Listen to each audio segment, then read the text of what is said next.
Здравствуйте, уважаемые пациенты! Меня зовут Кузу Полина Юрьевна, я врач-педиатр и детский аллерголог клиники Медсонар. Сегодня я хотела бы обсудить такую тему, как энтеровирусная инфекция. Энтеровирусная инфекция – это особая группа заболеваний, вызываемыми различными серотипами энтеровирусов и характеризующейся многообразием клинической симптоматики. Как правило, для энтеровирусов характерна определенная сезонность – это летний, осенний период. Так как именно этот период выпадает обычно на различные отпуска, поездки, то, конечно, пик заболеваемости среди детей обычно возрастает.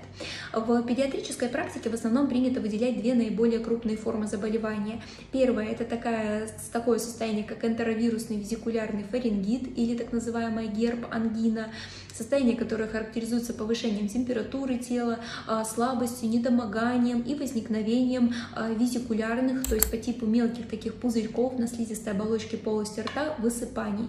Высыпания данные могут травмироваться и превращаться в эрозии, в результате чего ребенок может отказываться от еды, от питья, становится плаксивым и беспокойным.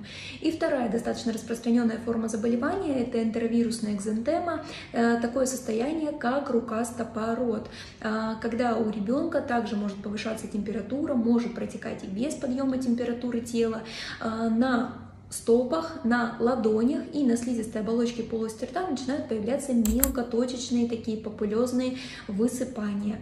То, что объединяет эти два состояния, это то, что они носят самопроходящий характер. То есть со стороны родителей необходимо поить, любить и обнимать малыша. В любом случае необходимо обратиться на прием к врачу-педиатру, который поможет скорректировать имеющиеся какие-то неприятные симптомы данных заболеваний и подобрать вам верное и грамотное лечение.